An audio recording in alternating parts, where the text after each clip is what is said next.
بسم اللہ الرحمن الرحیم۔ السلام علیکم عزیز طلبہ CSS-PMS۔ آج ہم ایک نہایت اہم ایسے کے عنوان پر بات کرنے لگے ہیں۔ عنوان ہے transparency and accountability in Pakistan. Students, سب سے پہلے آپ کو یہ سمجھنا ہوگا کہ ٹرانسپیرنسی اور احتساب یعنی کہ اکاؤنٹیبلٹی کسی بھی ڈیموکریٹک سوسائٹی کی بیک بون ہے۔ اگر حکومت کے فیصلے عوام کے سامنے اوپن اور واضح یعنی کہ کلیئر ہوں تو عوام کا اعتماد یعنی کہ ٹرسٹ بڑھتا ہے، اور اگر حکمرانوں کو اپنے اعمال کا حساب دینا پڑے یعنی وہ اکاؤنٹیبلٹی کے پابند ہوں تو طاقت کا غلط استعمال ابیوز آف پاور کم ہوتا ہے۔ پاکستان میں یہ مسئلہ رہا ہے کہ حکمرانی کے بڑے مسائل گورننس چیلنجز بار بار پروگرس میں رکاوٹ بنتے رہے ہیں۔ اس لیے ہمیں سب سے پہلے ان دونوں اصولوں کی اہمیت سمجھنی ہوگی۔ اب ذرا تعریف کو دیکھتے ہیں۔ ٹرانسپیرنسی کا مطلب ہے حکومت کے اقدامات عوام کے لیے کھلے اور سمجھنے کے قابل ہوں، اور احتساب اکاؤنٹیبلٹی کا مطلب ہے کہ سرکاری افسران اپنے فیصلوں اور اقدامات کا جواب دینے کے پابند ہوں۔ ان دونوں اصولوں کی اہمیت کیا ہے؟ یہ کرپشن کو روکتے ہیں اور اختیارات کے ناجائز استعمال یعنی کہ مس یوز آف اتھارٹی کو کم کرتے ہیں،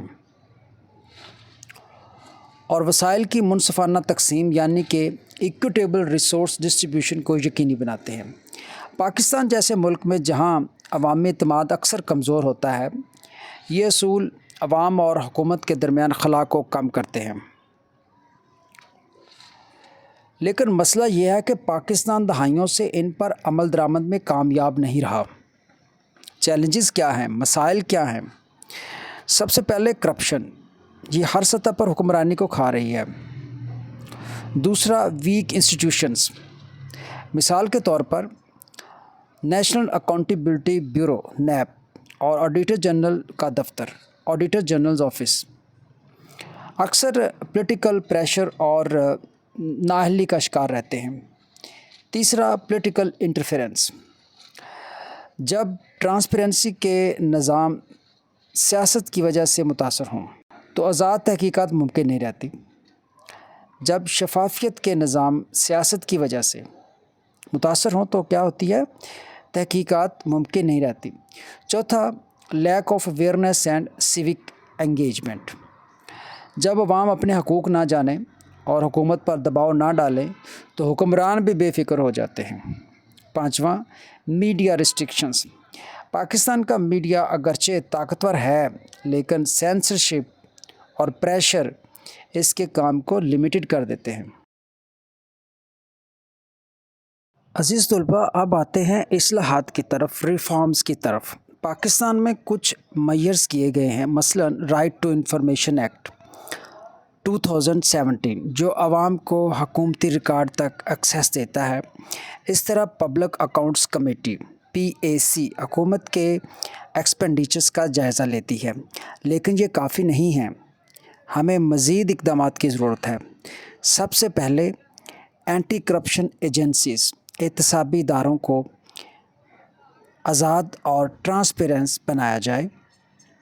پبلک پروکیورمنٹ عوامی خریداری اور مالیاتی انتظام یعنی کہ فنانشل مینجمنٹ میں ڈیجیٹل سسٹم لایا جائے۔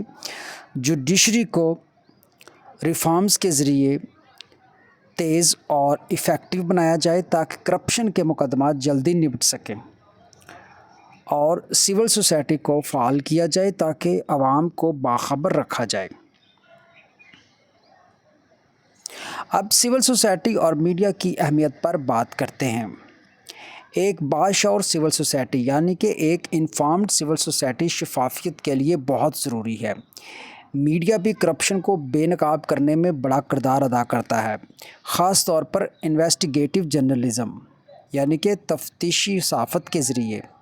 لیکن یہاں بھی مسائل ہیں، میڈیا پر دباؤ، سینسرشپ اور صحافیوں پر خطرات۔ اس کے علاوہ وسل بلوئرز کا تحفظ بھی ضروری ہے۔ پھر آتا ہے سوشل میڈیا کا کردار۔ ایک طرف یہ عوامی احتساب کو بڑھاتا ہے،